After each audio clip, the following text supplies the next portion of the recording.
श्री हरिदास श्री कुंज बिहारी। कैसे हो कन्हैया के लाडलो?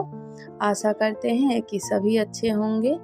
तो मैं आपको एक कथा के बारे में बताना चाहती हूँ जो भगवान की एक कहानी है लड्डू गोपाल की, जो सच्ची सेवा की है।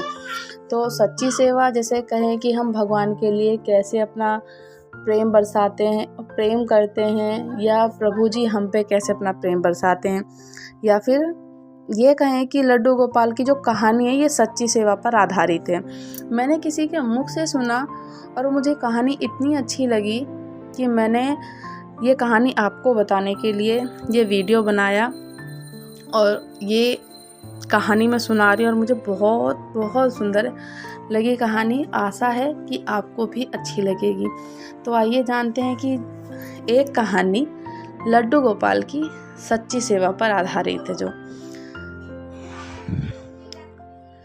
और उनकी ऐसे भक्त की जो निस्वार्थ भाव से अपने प्रभु की सेवा में लीन रहती, अनजाने में ही सही लेकिन कुछ वो ऐसा करती जो सिर्फ एक सच्चे भक्त ही कर सकता है। और फिर श्री कृष्ण के बाल स्वरूप लड्डू गोपाल की अपार कृपा उस पर बरसती है। तो चलिए जानते हैं, इस कहानी का आरंभ करते हैं। राधे राधे। कैसे होगा आरंभ? नाम लेके राधे राधे। एक समय की बात है, एक गांव में दो वृद्ध स्त्रियां रहती थीं। दोनों इस जगत में अकेले रहती थीं और उनका कोई भी नहीं था इस जगत में। दोनों स्त्रियां एक दूसरे की सखी भाव का प्रेम था। उनकी कोई संतान भी नहीं थी, कोई परिवार भी नहीं था। दोनों स्त्रियां अकेले रहती थी, आमने सामने रहती थी। उनका एक दूसरे से अकेलेपन से व्यवहार हुआ और उन दोनों के बीच में सखी भाव का संबंध हुआ। तो दोनों इस जगत में अकेली ही थीं। वे दोनों एक दूसरे का सहारा बनकर बड़े प्रेम भाव से रहती। धर्म से दोनों अलग थीं लेकिन विचार एक ही थे। कितनी बड़ी बात है, प्रभु ने उन्हें किस तरीके से मिलाया। दोनों के धर्म अलग थे पर विचार उनके एक थे। उनसे एक महिला हिंदू धर्म की थी और दूसरी जैन धर्म की। दोनों अपने जीवन में जो भी थी, दोनों अपने जीवन में धर्म के हिसाब से प्रभु की आराधना किया करती थीं। उनमें से हिंदू धर्म की महिला थी। उसने अपने घर के मंदिर में श्री कृष्ण के बाल स्वरूप के लड्डू गोपाल को बड़े प्रेम भाव से विराजमान किया हुआ था। जो हिंदू धर्म की महिला थी उसने लड्डू गोपाल का बाल स्वरूप रखा था और उनका बड़े भाव से, बड़े प्रेम से उनकी सेवा करती और उन्हें प्रतिदिन एक बालक की भांति प्रातःकाल नहलाकर धुलाकर सुंदर वस्त्र आभूषण पहनाकर तैयार करती।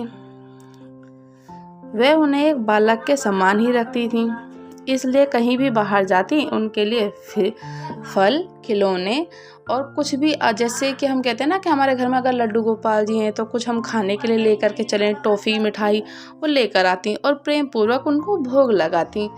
और इसी तरह वे दोनों महिला एक दूसरे के परस्पर सहयोग से अपना सम्मुख जीवन व्यतीत करती रहती।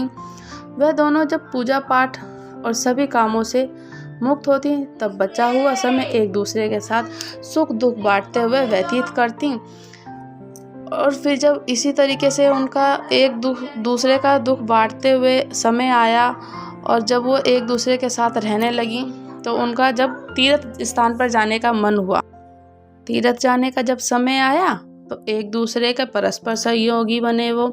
और कैसे बने? कुछ समय बीतने के बाद श्रावण मास के हिंदू धर्म की जो महिला थी उसे तीर्थ पर जाने का अवसर मिला। तब उसने अपनी अति प्रिय उस जैन धर्म की महिला से भी चलने को कहा। चूँकि वृद्धावस्था अधिक होने के कारण वह चलने फिरने में असमर्थ थी, इसलिए उसने जाने से मना कर दिया और कहा कि मुझसे चलने फिरने में परेशानी होगी, इसी कारण तुम्हें भी तीर्थ यात्रा में विघ्न रहेगा। तब वह हिंदू महिला उदास मन से तीर्थ यात्रा करने अकेले ही जाने लगी और तैयार हो गई। और जाते वक्त उसने उस जैन महिला से कहा, सखी मैं 1 माह के लिए तीर्थ यात्रा पर जा रही हूँ। मेरे आराध्य श्री कृष्ण बाल स्वरूप जो हमारे घर पे विराजे हैं तो उनका तुम ध्यान रखना। तब वह हिंदू महिला उदास मन से तीर्थ यात्रा पर अकेले ही जाने के लिए तैयार हो गई और वो उस सखी से कहा कि मैं जा रही हूँ और मेरे लड्डू गोपाल का ख्याल रखना और उन्हें बालक की तरह ही स्नेह देना। प्रतिदिन स्नान कराकर सुंदर वस्त्र आभूषण पहनाकर भोग लगाना। उस जैन महिला ने सब बातें सुनकर वैसे ही किया जैसे उसको, और वैसे ही स्नेह देना जैसे कि एक लड्डू गोपाल को बालक की तरह देना। और प्रतिदिन स्नान करा के वह बोली, सखी तुम चिंता मत करो, चिंता मुक्त होकर तीर्थ यात्रा को जाओ, मैं तुम्हारे लड्डू गोपाल की भली भांति ध्यान रखूंगी।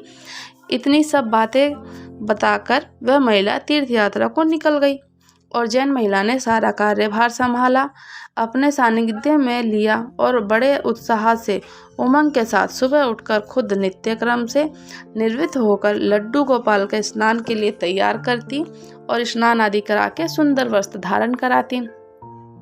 जब सुंदर वस्त्र धारण कराने के बाद में उन्हें भोग लगाती। नित्य क्रम से भोग लगाने के बाद उसके बाद जब वे लड्डू गोपाल को नहलाने लगी तो वे फिर एक दिन उनके साथ ऐसा चमत्कार हुआ, दिखाई दिया। उन्हें लगा, क्योंकि उन्होंने कभी लड्डू गोपाल की सेवा नहीं करी थी, पहली बार कर रही थी, तो उन्हें तो कुछ पता नहीं था। तो उन्होंने एक दिन फिर से जब स्नान कराया, उसके बाद जब उन्होंने ध्यान दिया लड्डू गोपाल को नहलाने लगी और उस महिला की नज़र लड्डू गोपाल के पाँव की तरफ पड़ गई। वह दंग रह गई क्योंकि उनके पैर मुड़े हुए थे। उसे लगा कि उसकी वजह से उनके पाँव टेढ़े हो गए। वो नहला रही थी, उनको कहीं चोट ना लग गई हो।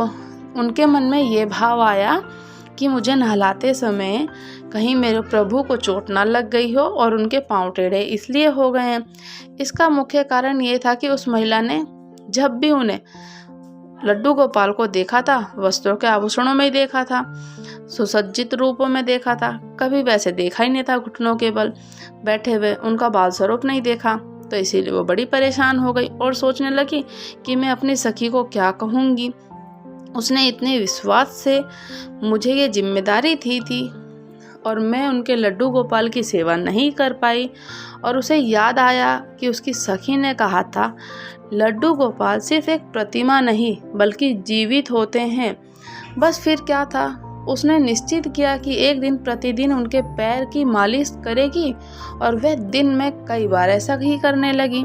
और जैसे ही श्री कृष्ण का स्वभाव है और वैसे ही इतने लड्डू गोपाल तो दयानिधि, कृपालु और करुणामय हैं। उस चीज़ का तो हम बखान नहीं कर सकते कि प्रभु की कृपा कब कहाँ बरसे नहीं पता। उस वृद्ध महिला की इस निधान की भक्ति से वशीभूत होकर उन्होंने उस पर अपनी अपार कृपा लुटा दी। और एक दिन एक महिला रोज की भांति प्रातःकाल उठकर लड्डू गोपाल को नहलाने के लिए प्रबंध कर रही थी। उसकी नज़र उनके पैरों पर पड़ी और देखा कि उनके पैर ठीक हो गए। और ये सब देखकर वह वृद्ध महिला खुशी से फूली नहीं समाई और ये सारा वृतांत उसने अपनी सखी को बेसब्री से इंतजार करने लगी। जब तीर्थ यात्रा से वापसी हुई सखी की, तो सबसे पहले वह अपने लड्डू गोपाल के दर्शन करने के लिए ललाही थी। और जैसे ही उसने लड्डू गोपाल को देखा तो आश्चर्य में पड़ गई। जो हिंदू धर्म की महिला थी, उसने देखा कि लड्डू गोपाल खड़े हुए थे। उसने सोचा कि शायद ये उसके लड्डू गोपाल नहीं है। अपनी सखी के पास जाकर ये सब पूछा। तब जैन धर्म की महिला ने सारा वृतांत उन्हें सुनाया। उसकी बातें सुनकर हिंदू महिला समझ गई कि ये सारा खेल उस मुरलीधर कृष्ण कन्हैया और दौड़ी दौड़ी लड्डू गोपाल के पास पहुंची और उनके चरणों में गिरकर बोली, हे मेरे कन्हैया, हे मेरे मुरलीधर, हे मेरे बाके बिहारी, आपकी दया की कोई प्रकाष्ठा नहीं है, आपकी कृपा का कोई सानी नहीं है। और फिर उस जैन वृद्ध महिला से बोली कि हे सखी, तू धन्य है, तुझ पर श्री कृष्ण की ऐसी कृपा हुई जो कभी सोच भी नहीं सकता। तुझे नहीं पता कि हमारे लड्डू गोपाल के पाँव उल्टे ही रहते हैं, सीधे नहीं थे। पर जो लड्डू गोपाल के पाँव जो सीधे हुए, तभी से उनकी जो कहते हैं जो प्रतिमा प्रिया प्रीतम, तब से उनकी प्रिया प्रीतम की प्रतिमा स्थापित हुई। और लड्डू गोपाल जी ने उस जैन धर्म की महिला पर इतनी प्रकाष्ठा अपनी इतनी कृपा फैलाई कि जिसका कोई बखान नहीं। तो धन्य है।